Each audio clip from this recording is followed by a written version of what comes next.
Olá, muito boa tarde. Mais uma vez estamos aqui reunidos para o estudo do Livro dos Espíritos. Hoje vamos para o episódio 100. E quando eu menciono aqui o episódio 100, como cada episódio normalmente tem cerca de 60 minutos, cerca de uma hora, eu acho que vamos aqui para as nossas praticamente 100 horas de estudo do Livro dos Espíritos. Um livro que é extremamente importante na doutrina espírita, é um livro base e que deve ser conhecido, deve ser estudado por todos aqueles que estudam, digamos assim, a doutrina espírita, ou seja, o espiritismo.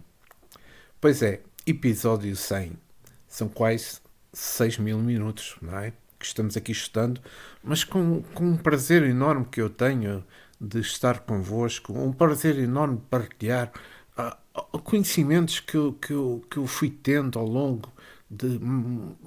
Ultrapassei os 10 anos praticamente de estudo contínuo e repetitivo do Livro dos Espíritos, ah, no Centro Espírita Obreiros da Paz de Maranhães, com o que aprendi muito e que eu tenho muito prazer em mencionar isso, um, e que gosto de partilhar, porque realmente deu-me uns ensinamentos que eu acho que são muito importantes para a minha vida, também para o meu futuro e para aquilo que eu sou agora e que tento melhorar dentro daquilo que está dentro das minhas capacidades de melhorar.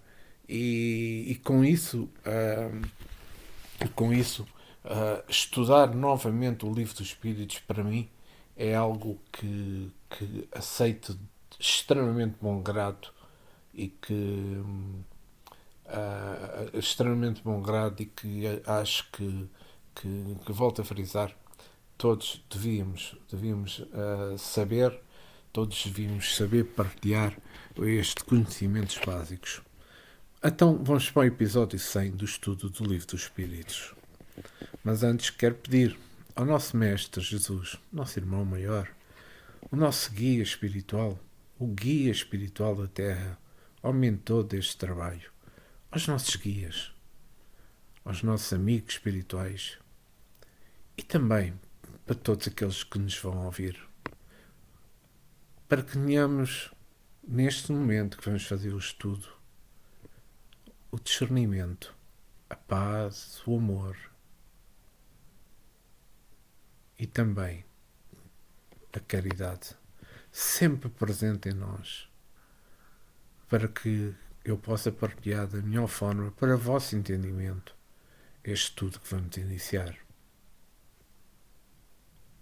Obrigado, Jesus, e que assim seja. Pois então, relembro que no episódio 99 nós ficámos na pergunta 769.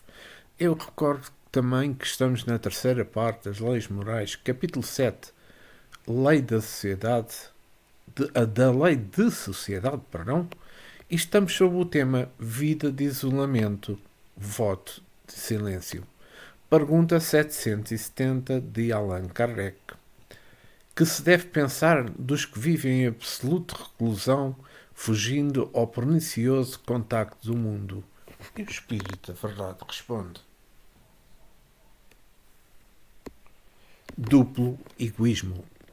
E Kardec força a pergunta: mas não será meritório esse retraimento se tiver por fim uma expiação, impondo-se impondo-se aquele que o busca uma privação penosa?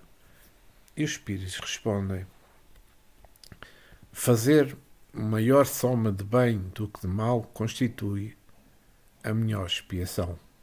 Evitando o mal, aquele que por motivo se insula cai noutro, pois esquece a lei do amor e da caridade. Pois aqui falamos nesta pergunta 770, eu acho que de reclusão. Fechamos. O egoísmo em si, ele encontra-se em muitas faixas da nossa vivência humana e mesmo também, como nós já estudamos e já percebemos, da vivência espiritual. Ele é capaz como que de mover diversas dificuldades para se estabelecer como tal, inspirando o seu instrumento como sendo o amor. Na verdade, ele não deixa de ser amor, mas o amor próprio. A alma que entra em completa reclusão deixa de aprender muitas lições que a iriam instruir, crescendo para a vida maior. O egoísmo isola a criatura dos seus semelhantes, tornando-a cativa de si mesma, paralisando muitas das suas faculdades espirituais. Deus nos criou para vivermos em conjunto e para isso nos mostrarmos como exemplo de todos os outros reinos que estão sempre em grande atividade, formando conjuntos em trocas incessantes dos valores da vida. O egoísmo na reclusão é duplamente inferior, por deixar inativos os dons, principalmente o da caridade. É de grande valor recorrermos João no capítulo 10, versículo 30, quando nos diz as palavras do Mestre: Eu e o meu Pai somos um. Então vejamos.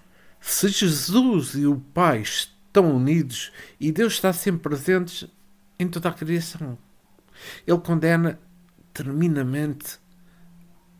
terminantemente, sim, a reclusão. As criaturas devem permanecer unidas com as suas irmãs, trabalhando e servindo de degraus para os que os outros possam servir. Nesta operação divina e humana, todas serão beneficiadas pela vida e por Deus que manda a vida. É indispensável que tenhamos equilíbrio em tudo.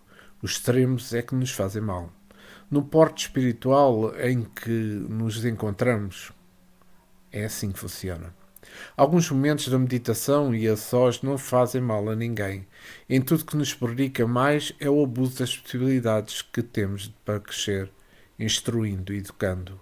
Alguns homens consideram não, não, mas são considerados, sim, grandes no passado. Se entregaram à reclusão por anos a fios, meditando e, por vezes, para não se contaminarem com a massa humana, esquivando-se das impurezas dos outros. Entretanto, devemos aproximar-nos dos que ficaram na retaguarda e devemos ajudá-los na sua caminhada, assim como os benfeitores da eternidade fazem-se connosco. É a lei de receber e dar e receber, e sem, contudo, exigir essa troca natural de sistemas de leis espirituais criadas por Deus. As leis do amor e da caridade, elas se encontram vibrando em toda a atmosfera material e espiritual, e devemos obedecer a elas para entrar no plena harmonia com a vida maior. Vejamos assim, faço a seguinte pergunta: se todas as criaturas praticassem o isolamento, qual é que seria o resultado? Eu acho que seria uma distorção da lei divina que se expressa nos mundos.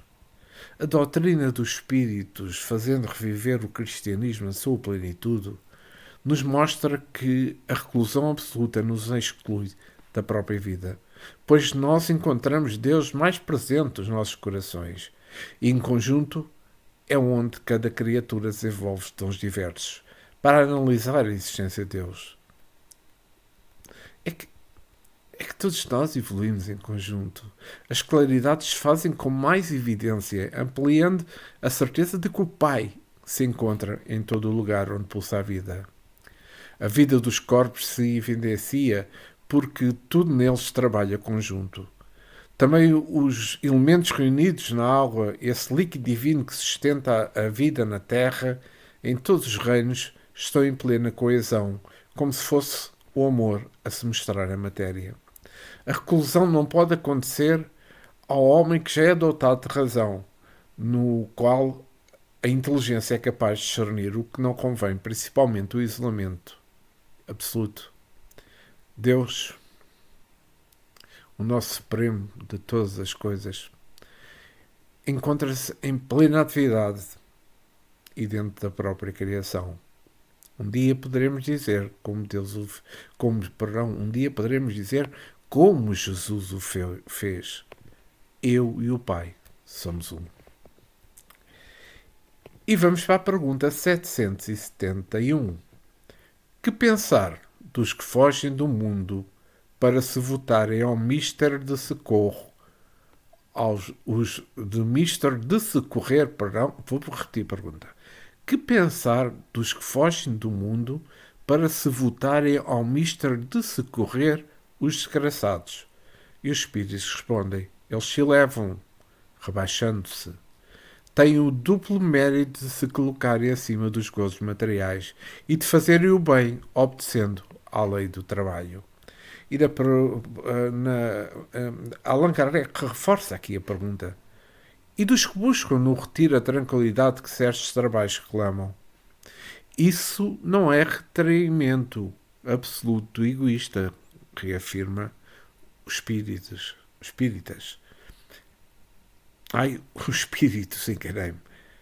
E continuam. Esses não se isolam da sociedade, porquanto para ela trabalham. Aqui falamos nesta pergunta de fuga do mundo. Acho que que há muita, eu acho que há muitas diferenças entre os que fogem do mundo para beneficiar a humanidade e os que entram em reclusão por motivos que o egoísmo inspira. É uma coisa completamente oposta.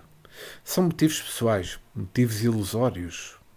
Os primeiros são homens bem-intencionados, que descem muitas vezes aos altos postos alcançados para se misturarem com os sofredores, com os famintos, com os nus, com os encarcerados, levando a eles o consolo, a veste e o alimento. São esses os bem-aventurados.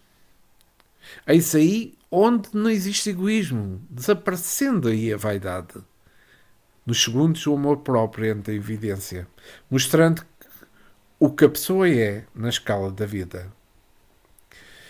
É que convém anotar que Jesus fugia do mundo de vez em quando no sentido de buscar forças no Pai para todas as criaturas, para beneficiar muitos, mas ele não ficava na inatividade.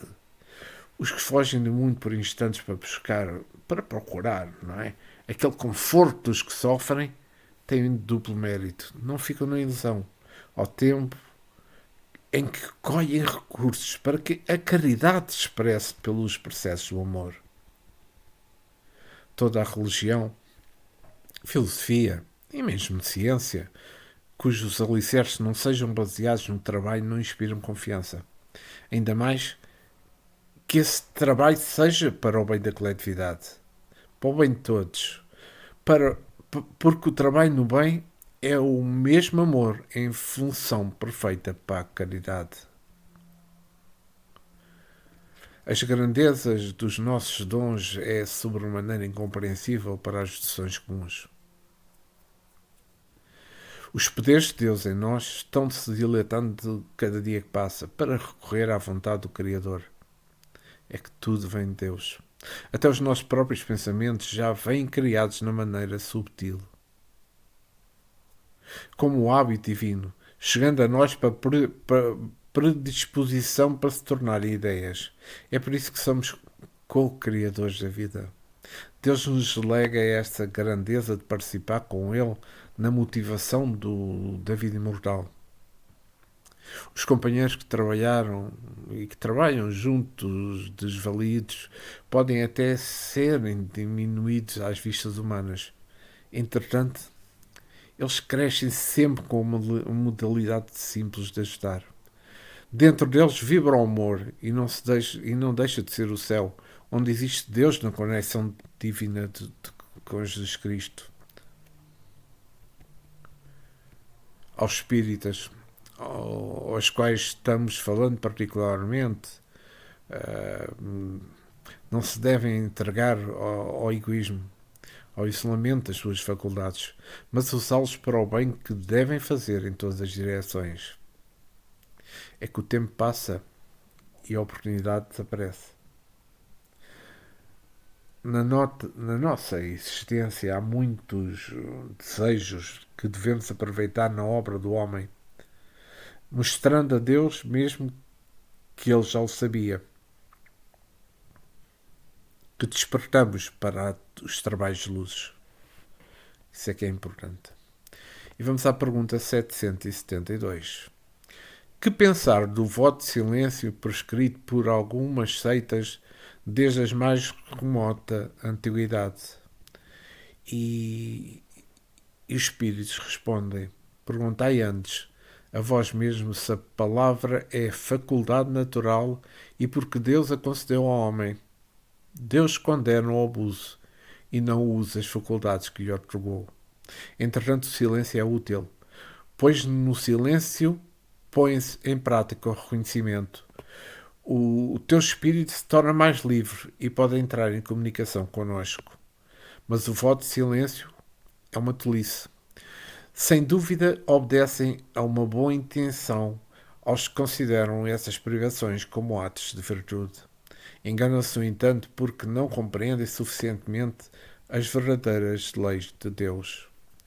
Allan Kardec faz um pequeno comentário a esta pergunta, dizendo: o voto de silêncio absoluto, do mesmo modo que o voto de isolamento, priva o homem das relações sociais que lhe podem facultar ocasiões de fazer o bem e cumprir a lei do progresso. Olha, se repararem bem, esta pergunta é extremamente importante, porque nesta pergunta 772 estamos a falar do voto de silêncio. Então, vejamos, vou tentar explicar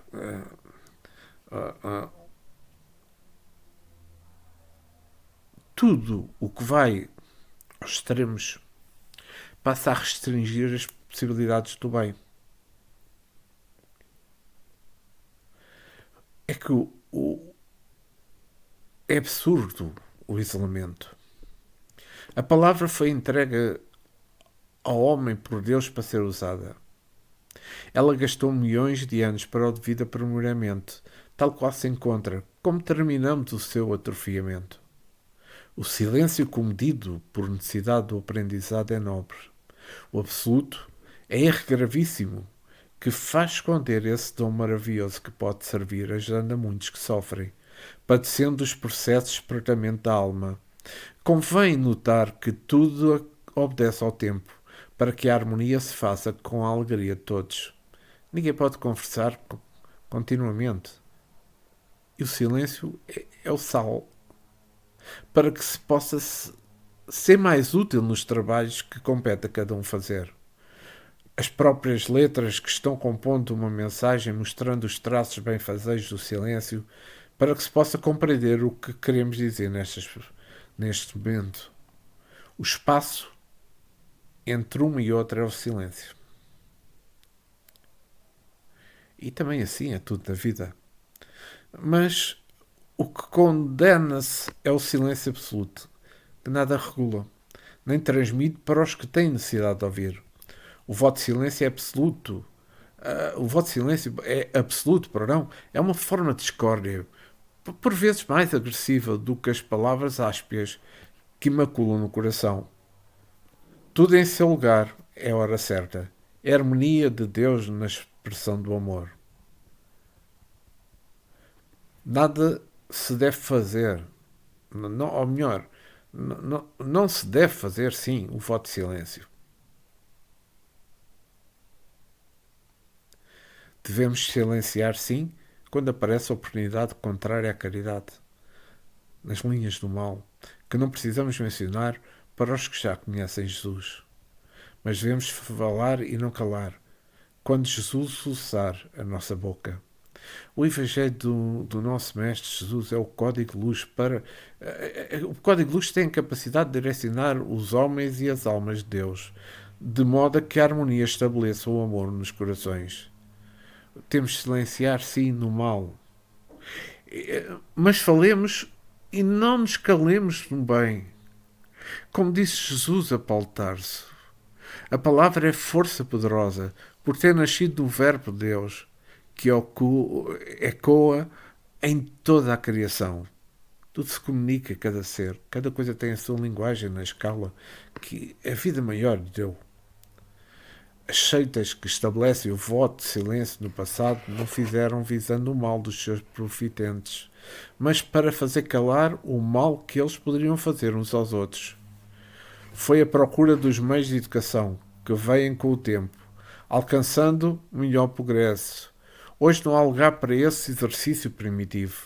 Tornamos a dizer que é louvável fazer o silêncio, o voto de silêncio, mas no que se refere ao mal. Em outros casos, só aquele silêncio de curtos espaços para dar melhor tonalidade e compreensão ao assunto. Tudo regulado, qual o tempero na comida. Que Deus nos abençoe para melhor compreendermos as leis e a vida. Então, agora vamos mudar para outro tema. Laços de família. Na pergunta 773, porquê é que entre os animais, os pais e os filhos deixam-se reconhecer, desde que estes não mais precisam de cuidados? E a resposta dos espíritos é a seguinte: os animais vivem vida material e não vida moral. A ternura da mãe com os filhos tem por princípio o instinto de conservação dos seres que ela deu à luz. Logo, esses seres podem cuidar de si mesmos. Ela está com a tarefa concluída. Nada mais lhe exige a natureza. Por isso é que os abandona, a fim de se ocupar com os recém-vindos. Aqui nos laços, nesta pergunta 773, falamos exatamente sobre o tema que estamos, é laços de família. Ou seja, aqui é uma coisa que não é comparável, que é a vida entre os animais irracionais e a raça humana. A diferença é enorme, como sabemos. A distância entre estas duas espécies é capaz de se perder na idade do tempo. Na vida animal, o cuidado que os pais têm com os filhos é breve, é curto, para aquela ternura que se dá pela força de instinto de conservação. Depois dos filhotes crescidos, a mãe os abandona por não mais ter necessidade dos cuidados da família, já que no se refere à família humana é bastante diferente. Pelos laços morais dos seres humanos que prendem as almas pelo amor. Aqui devemos e deve-se considerar que esses laços, no plano espiritual, devem se estender a todas as criaturas, por eles universais, tanto no seio dos que formaram a família na Terra, como aqueles que participaram em outros grupos familiares. Pelo processo de vida dos grandes personagens, nota-se que o amor deles se estende a toda uma família humana, bem como, certamente, a todas as coisas. O animal cuida dos filhos por instinto de conservação. Instinto esse disseminado em todos os seres. Até mesmo no ser humano acontece o mesmo. São laços invisíveis, mas laços poderosos. Se bem que veremos e se irá ver que prendem toda a criação de Deus com nomes diferentes. Ninguém tem força para desligar os laços de família. Essa é uma sustentação, digamos, invisível que faz agrupar as criaturas e fazê-las entender sobre a necessidade do amor. Quem tentar provar que tais laços não são importantes terá tido como falso profeta da erraticidade. E mesmo entre os encarnados como médiuns. Mas para isso, o Evangelho já nos advertiu que devemos orar e vigiar. Vejam as palavras do Mestre, recitadas por Mateus no capítulo 7, versículo 15. Acautelai-vos dos falsos profetas, que se vos apresentam disfarçados de ovelhas, mas por dentro são lobos devoradores. Olha que importante estas palavras de Jesus. A união da família é um alicerce da terra. É nesse alicerce que nasce o amor, manifestando a segurança dos filhos. E pois, a primeira escola moral da criatura de Deus. Mesmo os materialistas não desejam derrubar a sociedade familiar, pois eles igualmente vivem em família e conhecem a força do conjunto em todas as suas coisas. Então vale a pena repetir. A família é a célula da humanidade. E para nos mostrar essa verdade, se nós observarmos os animais que vivem junto de todos os reinos, mostrando-nos de forma rudimentar essa segurança de troca de valores, mesmo que vibrem numa outra faixa de vida. Certamente, depois da morte, os laços de família crescem por se dar a fusão de todas as almas vivendo em só um lar. O universo é único. Isso para os espíritos que já libertaram por terem conhecido a verdade. O espiritismo, com a mensagem cristã renovada, desobstruída, nos mostra o valor de Cristo nos nossos caminhos. Ele, o Mestre, foi e será sempre o nosso guia, por conhecer todas as coisas sobre a nossa vida. Ele nos avisa antecipadamente dos perigos que possamos e que possam nos ameaçar no correr da nossa existência. Quando percebermos um animal cuidar, quando nós vemos, será mais correto, um animal cuidar dos seus filhos recém-nascidos, nós nos sentimos emocionados por ver e sentir Deus se manifestando em todas as coisas, principalmente neles e em nós. Então, como é que poderemos explicar essa manifestação? Eu acho que a explicação é de acordo com o plano de vida que levamos. Mas o importante é mencionar novamente, não devemos ligar os laços familiares, mas sim aprimorá-los cada vez mais para a nossa própria segurança.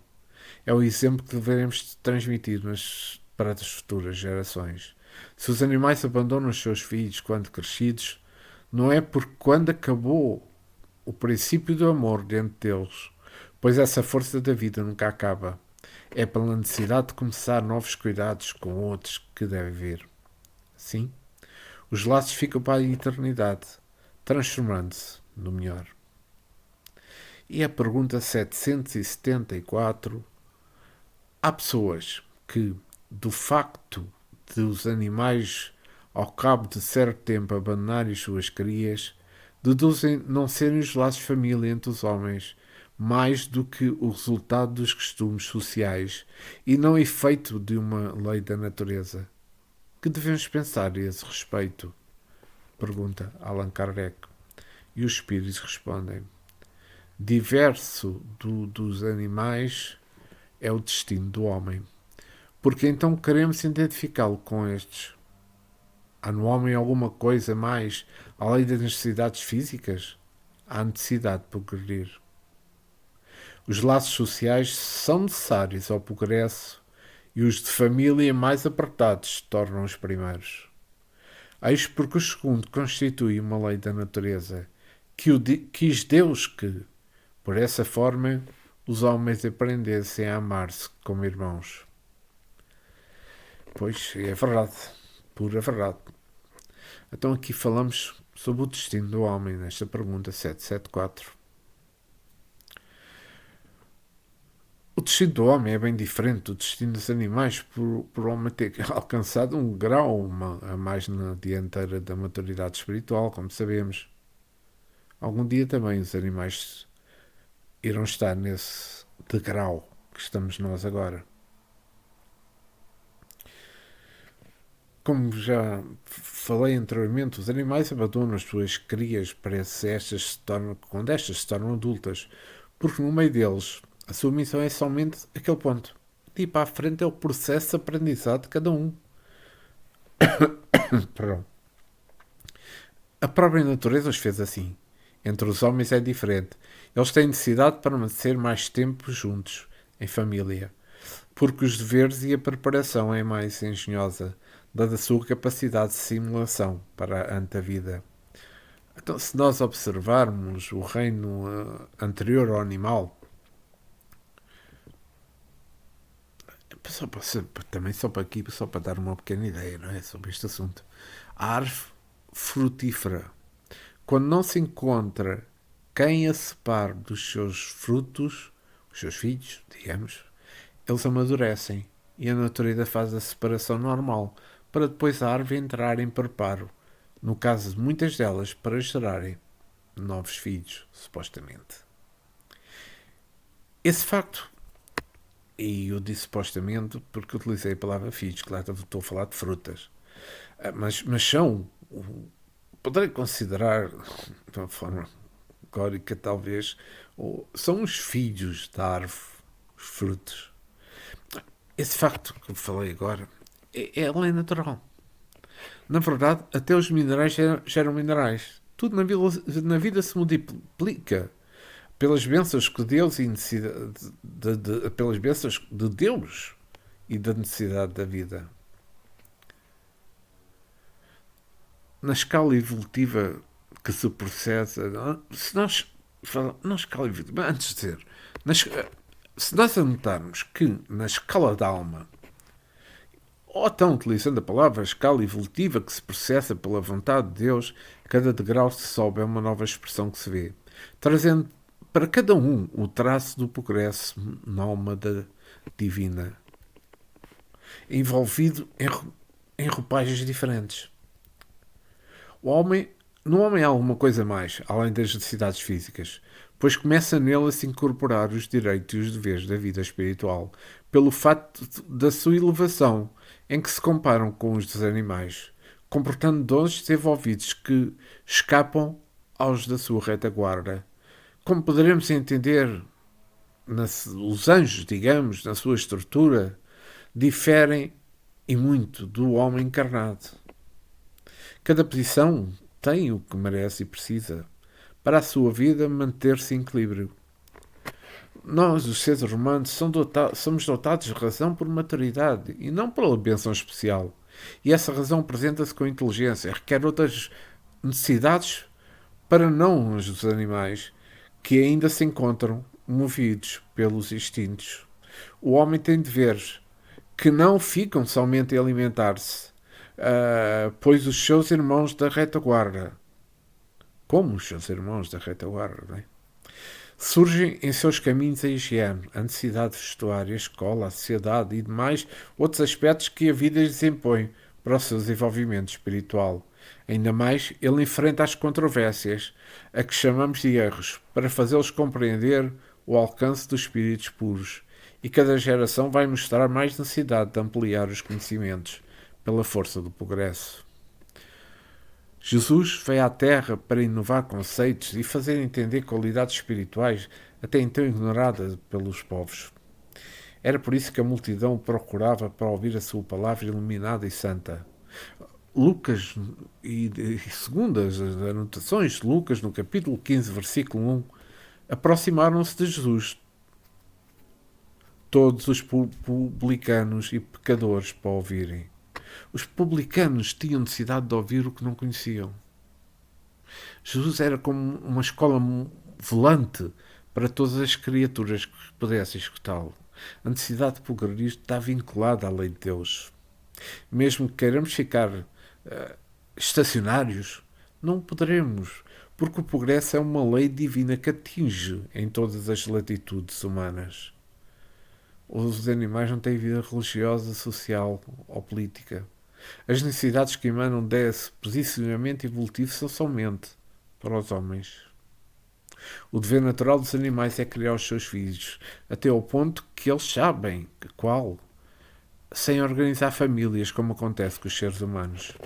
Estas famílias na Terra são temporárias, como todos sabemos, algumas das quais continuam no mundo dos espíritos com grupos familiares, até se libertarem definitivamente, para alcançar um amor universal e sentirem na humanidade a sua família permanente, porque o amor verdadeiro, esse não tem fronteiras. E vamos passar à pergunta 775. Qual seria, para a sociedade, o resultado do relaxamento dos laços de família? E a resposta é a seguinte: uma recrudescência do egoísmo. Responde o Espírito da Verdade. Então, aqui falamos sobre, eu acho que poderei dizer que relaxamento dos laços. É que, vejamos, o relaxamento dos laços de família seria para a sociedade um desastre moral, capaz de reconduzi-lo ao primitivismo. O que aconteceria ao corpo se desfizéssemos os órgãos que o compõem? Certamente seria a morte, não é? Avançar é a meta de todos e, para tanto, necessário se faz que entremos em novos métodos de vida. Quem cresce amplia as suas necessidades, desperta os seus dons e essa qualidade deve ser assinada nos seus devidos sentidos. Certamente que pelos caminhos do desenvolvimento não encontramos apenas suavidade. Observemos os grandes personagens da história. Todos eles sofrem incompreensão dos conservadores, dos que amam mais o comodismo, que se sentem bem na ociosidade, sem esforço próprio, que não desejam crescer e são contra o progresso. Quem deseja progredir deve preparar-se para sofrer, pois os mesmos se recordam no Evangelho. Os fariseus e os escribas, eles estão por toda a parte, contar as ideias do progresso, tanto material como as ideias espirituais, ou mesmo as ideias morais das criaturas. Quem se apega somente ao combate e arreio nada apresenta em favor dos que padecem. Eles desejam defender aquilo que eles mesmos desconhecem. Eles, como diz a sabedoria popular, coam um mosquito e engolem um camelo. A família, como eu já mencionei, é o alicerce da sociedade. Nele se apresenta a base da harmonia dos povos. Como preparar homens de valor para o amanhã sem essa base? Crianças sem orientação e marginalização à vista. Os governos da amanhã deverão, por necessidade do seu próprio povo, investir nas famílias para a educação e instrução de novas gerações. No Evangelho poderemos encontrar todas as respostas para a nossa paz, ainda que muitas vezes de maneira sutil, para a nossa fraca percepção. Se eu ler o que está escrito em Lucas no capítulo 24, versículo 35, então os dois contaram o que lhes acontecera no caminho e como fora por eles reconhecido no partir do pão. É que Jesus acompanhou os dois discípulos no caminho de Emaús. Conversou com eles, mas somente deu conhecimento de que era quando estava dentro do lar partindo do pão. E aí devemos compreender que somente na família podemos saciar a fome do amor e reconhecermos. E nesse estágio em que se encontra a humanidade a Jesus, ele se encontra dentro de todos os lares para nos ensinar os princípios do amor. Desfazer a família é desorientar a humanidade.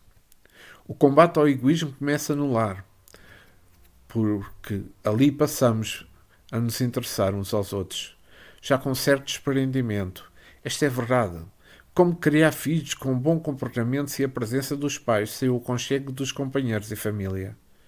Deus fez o homem e a mulher para que os dois iniciassem um mundo dentro de casa, representando todo o universo dentro de um lar. Eu vou repetir que ninguém consegue viver sozinho em parte nenhuma. Todos precisamos de todos para completar o rumo à felicidade. Se queremos ser felizes, trabalhemos para a felicidade dos que viajam connosco no grande caminho da vida. Que Deus nos abençoe para entendermos as suas leis que palpitam em toda a parte e têm o poder de nos libertar com liberdade em Jesus Cristo. E vamos mudar para o capítulo 8.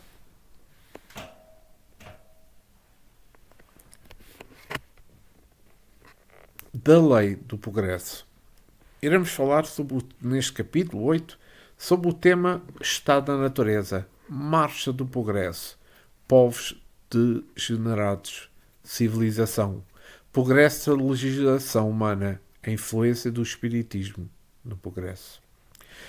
E vamos para o primeiro tema, Estado da Natureza. Pergunta 776. Serão coisas idênticas o estado da natureza e a lei natural? E os espíritos respondem, não. O estado da natureza é o estado primitivo. A civilização é incompatível com o estado da natureza, ao passo que a lei natural contribui para o progresso da humanidade. Allan Kardec faz um comentário a esta pergunta 776 sobre o estado da natureza, mencionando: o estado de natureza é a infância da humanidade e o ponto de partida do seu desenvolvimento intelectual e moral, sendo perceptível e trazendo em si o germen do seu aperfeiçoamento. O homem não foi destinado a viver perpetuamente no estado da natureza, como não foi a viver internamente na infância. Aquele estado é transitório para o homem, que dele sai da virtude do progresso e da civilização. A lei natural, ao contrário, rege a humanidade inteira e o homem se melhora à medida que melhor compreende e pratica. Vejamos então, fazendo um pequeno comentário sobre esta pergunta. A diferença é sutil, não é? Mas muito profundo entre o estado da natureza e as leis naturais. Como foi dito, o estado da natureza é o ambiente em que vivem os primitivos, de modo que o progresso é tão lento que não dá para perceber o seu impulso. Quanto às leis naturais, são perfeitas e imutáveis, por serem feitas pela perfeição. Os espíritos que vão despertando pela força do tempo e do espaço, alcançando a lei de acordo com a sua evolução, isto é, desde quando possa ser entendido em espírito e em verdade. O espiritismo é capaz de levar ao homem essas verdades, pela simplicidade dos escritos que temos, para que todos se encontrem em si mesmos em plena eternidade, desfrutando da vida e multiplicando esperanças. O estado da natureza é o princípio, o ponto de partida da civilização, ao passo que a lei natural compartilha firmemente com o progresso em todas as suas direções de crescimento espiritual. O estado da natureza é o abrir de olhos da humanidade, porém esta tem de progredir, deixa o estado primitivo e avança, com alegria em direção a que lhe possa abrir a mente para a verdadeira felicidade. O homem não foi criado para viver sempre no estado da natureza. A beleza da vida se encontra no avanço que se vai tendo, em cada dia. E percebendo que também cada dia é um novo dia, com novas luzes. O estado da natureza, pois, é como um embrião que Deus abençoou, para que ali partisse o progresso para todos os lados, levando e fazendo vida dentro da própria luz compatível com o estado da alma.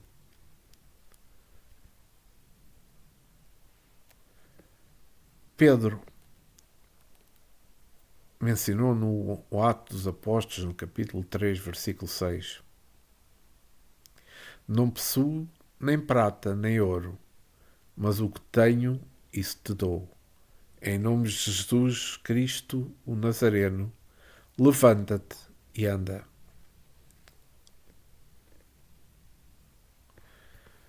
O Espiritismo é formado por vozes, pela força divina, falando a mesma coisa com as criaturas paralisadas pela doença que se chama ignorância.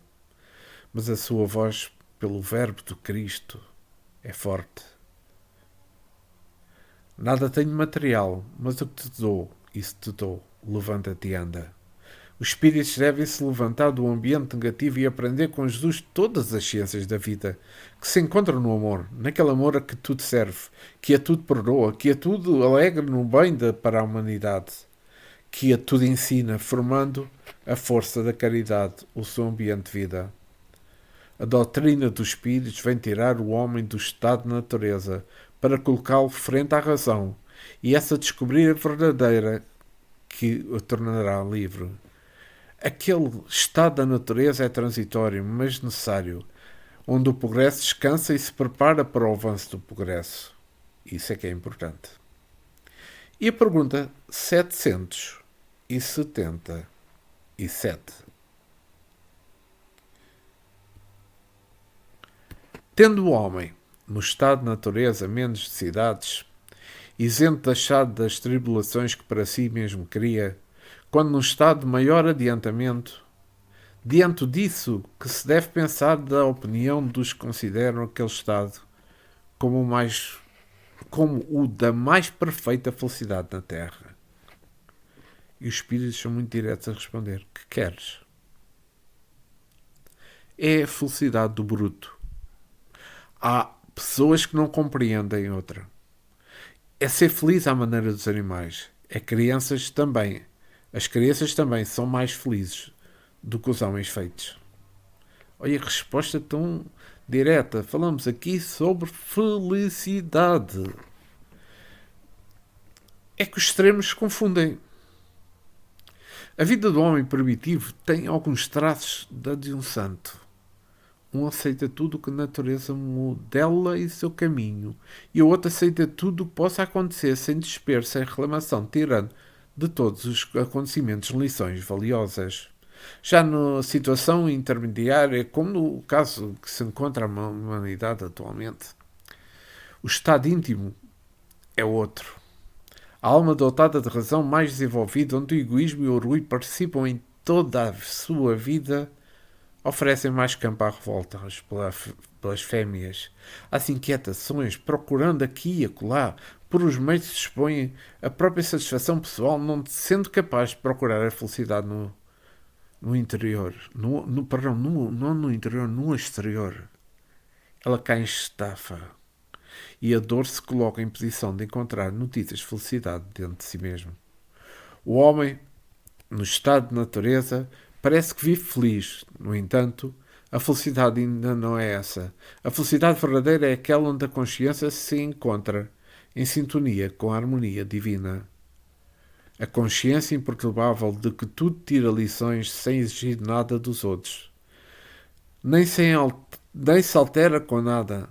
Ela nunca se agita com os acontecimentos por ser consciente da sua necessidade para a necessidade deles, para a massa humana, com o seu demorado despertar espiritual.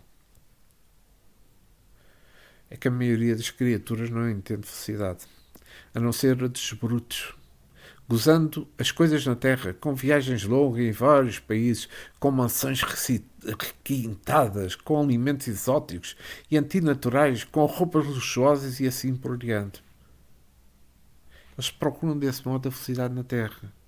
E como esses prazeres são transitórios, logo caem em decadência moral, por procurarem igualmente satisfação das suas paixões inferiores, turpando os valores das emoções da alma.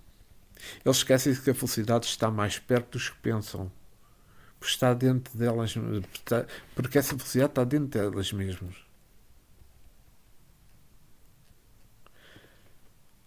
E o portador desta verdade foi Jesus Cristo, que nos mostrou pela própria vida onde se encontra o tesouro maior que interessa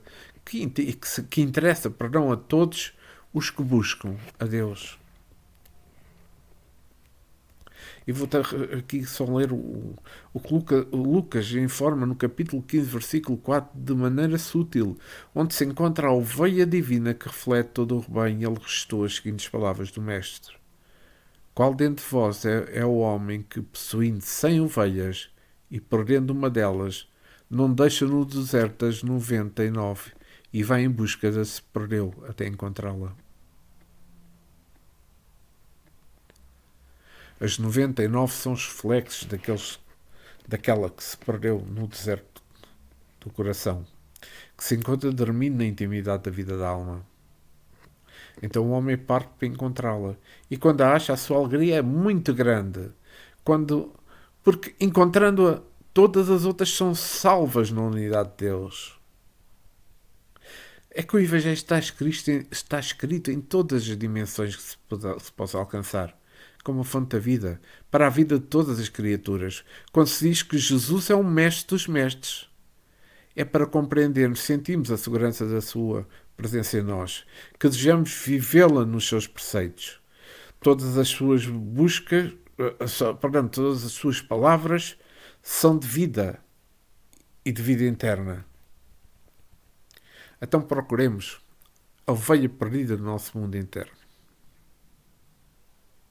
Essa ovelha perdida representa a nossa felicidade e o exemplo edificante para que os outros que ainda não acordaram para tal exercício divino façam o mesmo, nas linhas do nosso proceder.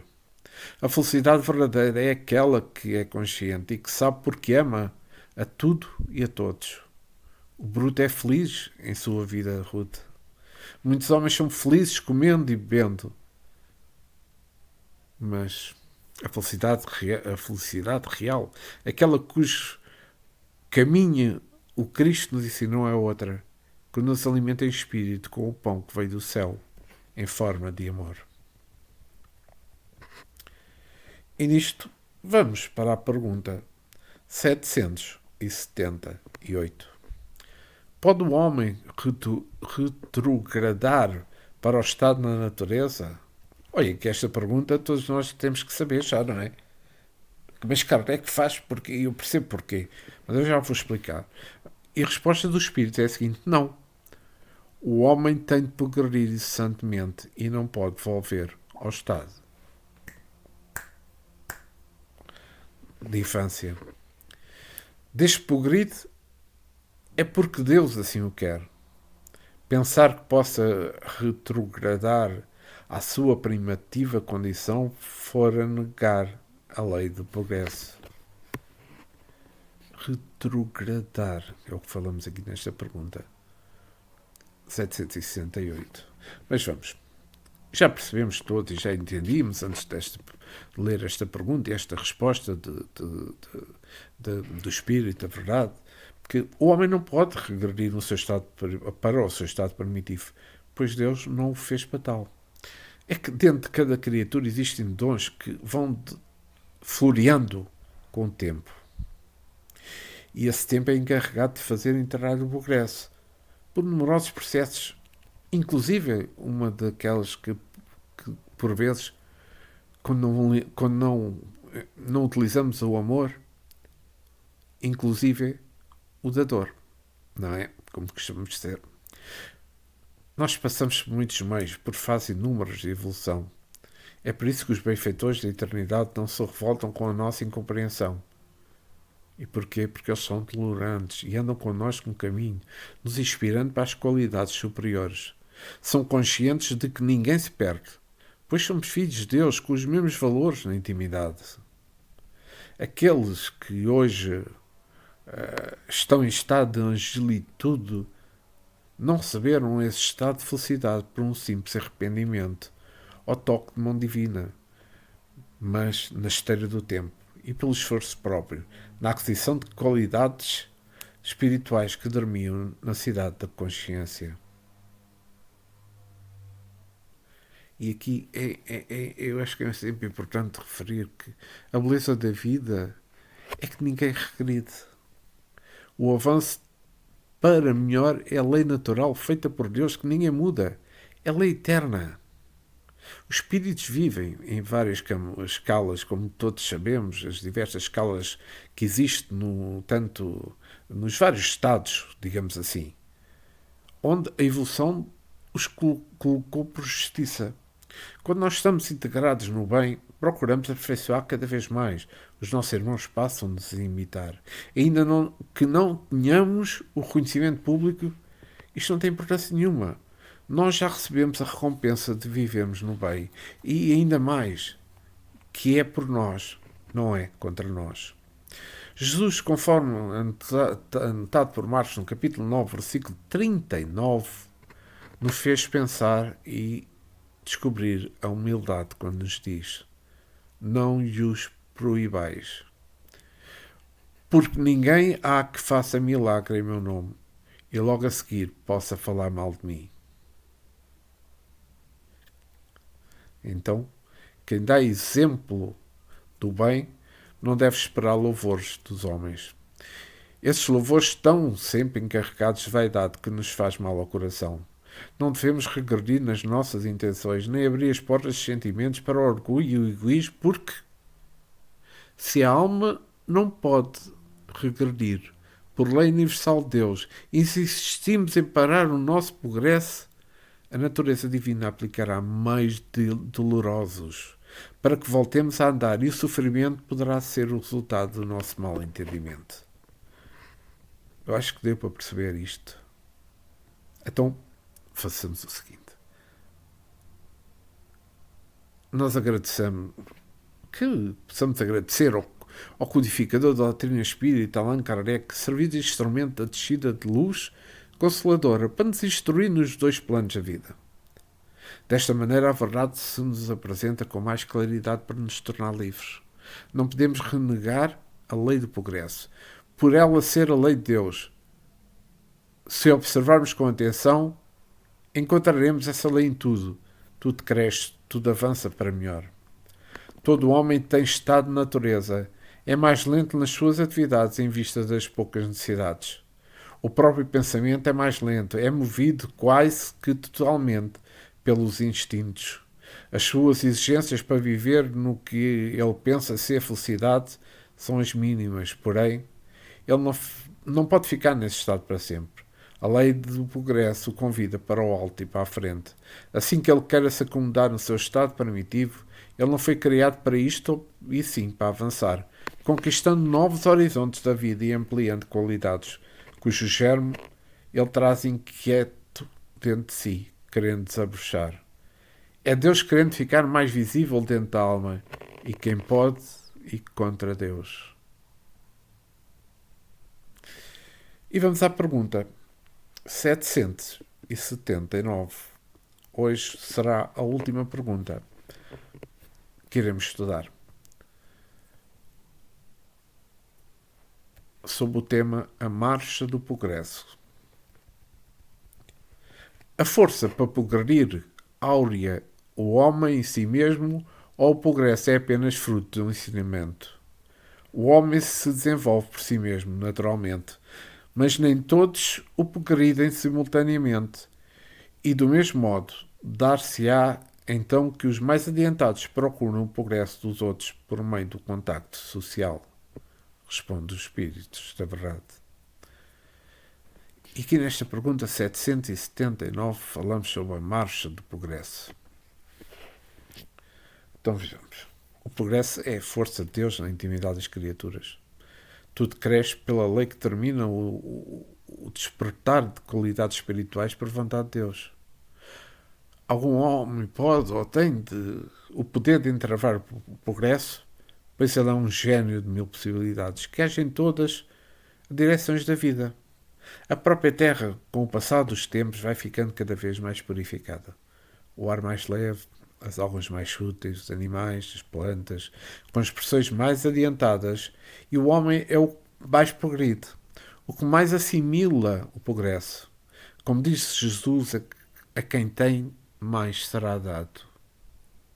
Quando os raios de sol bafejam a humanidade evoluída, essa tira deles mais vida e mais paz.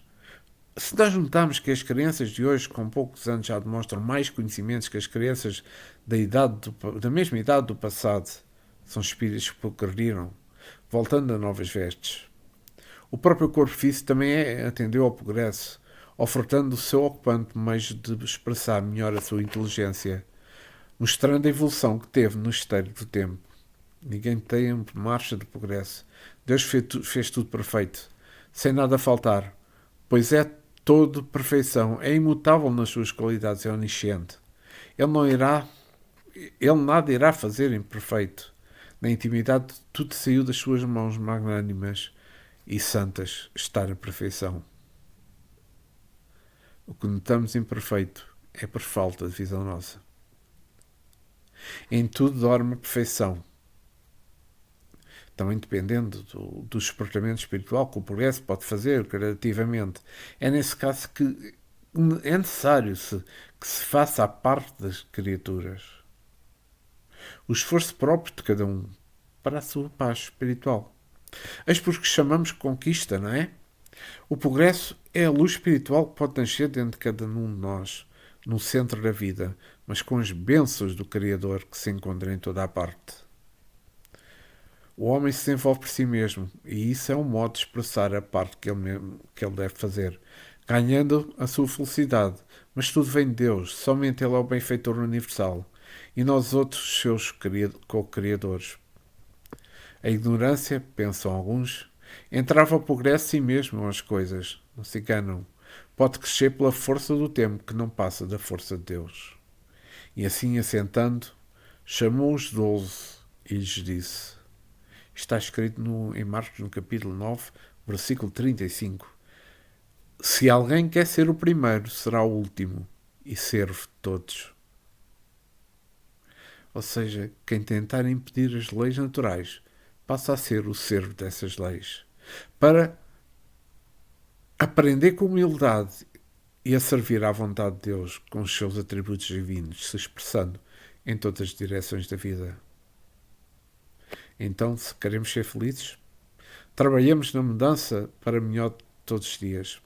Que Deus nos abençoará por intermédio de Jesus, cabendo à sua paz nos indicar a verdadeira felicidade. E hoje, deixo ficar por aqui. Voltarei dentro de um par de dias para o episódio 101. Mas antes, quero agradecer ao nosso Mestre Jesus, ao mentor deste trabalho, aos nossos guias espirituais, pelos momentos de paz, de amor, de harmonia e também de discernimento, pelo menos que eu tentei ter nas explicações, para que estas verdades, para que estes despertares possam ter chegado a todos aqueles que vão estudar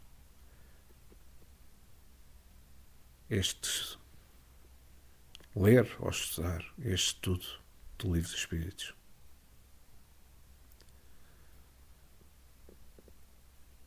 Obrigado, Jesus, agora e sempre, e que assim seja. Obrigado por terem assistido. Voltarei dentro de um par de dias. Muita paz, muito amor para todos vós.